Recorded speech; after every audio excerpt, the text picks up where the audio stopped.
Good evening, and welcome back to another episode of Mr. Bones' Horror Zone. Tonight, we're going to be talking about a little film.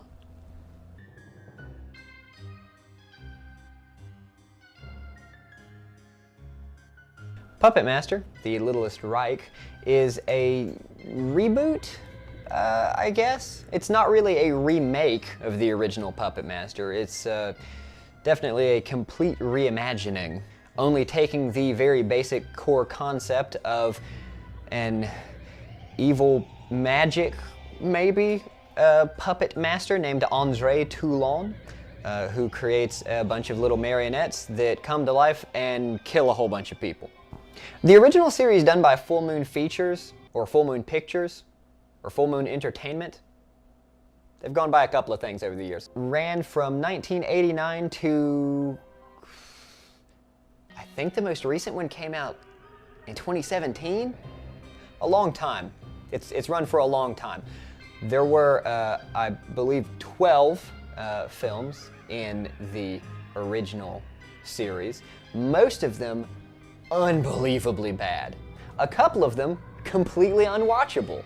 Full Moon fell on some hard times. But this reimagining sought to elevate the Puppet Master series. Make it, I don't know if make it good again is quite right. There's some who would certainly say that the Puppet Master series was never good, but I like the first three. The Littlest Reich sees Thomas Lennon, of all people. Yeah, he's the main character in this movie. Remember him from Reno 911? I do. He faces off against Andre Toulon's puppets, who I do feel like it's worth mentioning. Spoilers for this review, by the way. Did we mention that this is going to be a spoiler review? Phil, did we retroactively put spoiler in the title? I think we did. I think we're going to, so we're probably good. Toulon, I have to mention, has been reimagined in this reimagining as a Nazi, and that's kind of weird considering in the original franchise Toulon fought against the Nazis. He was a French puppeteer who uncovered the secret of life from an Egyptian warlock. I think the continuity in the original series was not great either, so. Thomas Lennon and a bunch of his friends, that's not his character's name, by the way, but I'm going to keep referring to him as that. He and a girl that he just reconnected with, and they're already super obsessed with each other. It's weird. That doesn't super work, that relationship. He and this girl and a friend of his all go to the 30th anniversary of the Toulon murders that are taking place at the Postville Lodge in Oregon, somewhere in Oregon. They go to this place. Thomas Lennon's character's name is Edgar, by the way. I'm sure Philip already informed you of that. Are going there because moving back in with his parents, he discovered a blade puppet in his brother's possessions and decided that he could go there, see if he could sell it to these people. A whole bunch of stuff happens. We meet all of the various, I wouldn't even really call them secondary characters, because most of them are not in the movie for that long. These people are all going to be at the Postville Lodge for the 30th anniversary of the Toulon murders as well. Some of them are weirdos, some of them are just there to make a quick buck, some of them are there for no reasons are ever given.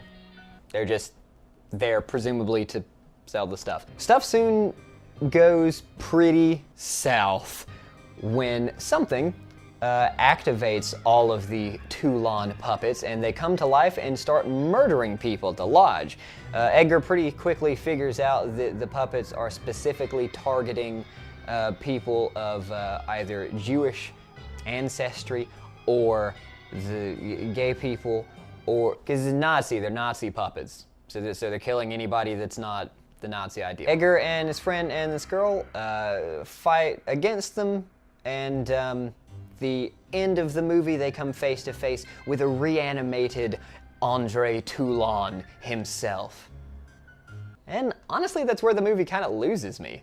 Toulon coming back as a reanimated corpse monster is a neat idea, certainly paying some tribute to the original Puppet Master 2, but the confrontation kind of sucks. He comes back, he looks creepy, they did a good job on him for sure, and he starts strangling Edgar's girl, and then Edgar hits him with a thing, and he lets her go, and then he just sort of very slowly wanders back over to his tomb, picks up a gun, turns around, and shoots the girl in the head, then very slowly walks away into the woods. After that, it immediately cuts to Edgar writing a comic book based on the horrific events of this movie. And it ends with, I kid you not, to be continued. The editing feels super shoddy and weird for that ending confrontation with Toulon. I don't understand why Edgar didn't do anything against Toulon after he hit him the one time. He's moving so slow. He doesn't pull her out of the way when he sees he has a gun. He doesn't try to go after him after the girl gets shot. Where did Toulon go? How is he still walking around very slowly in the woods? What's the end game here? Why did Edgar write a comic book based on all of this? So many questions, absolutely no answer, and a really bad sequel bait ending. I will say not as bad as the sequel bait ending for The Predator. All in all though, it was not a bad indie horror flick. Like most of the other Puppet Master movies in the series, it definitely plays up the humor and the ridiculousness of the situation.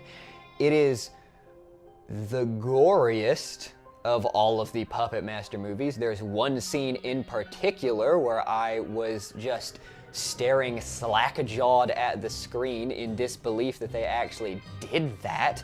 Not gonna tell you what it is. It's crazy. But the puppets look pretty nice. All of the puppet action was pretty good. It's no David Allen from the original Puppet Master series, but then again, nothing ever will be. Most of the puppets have a redesigned Pinhead. Looks more or less exactly the same. Blade looks slightly different.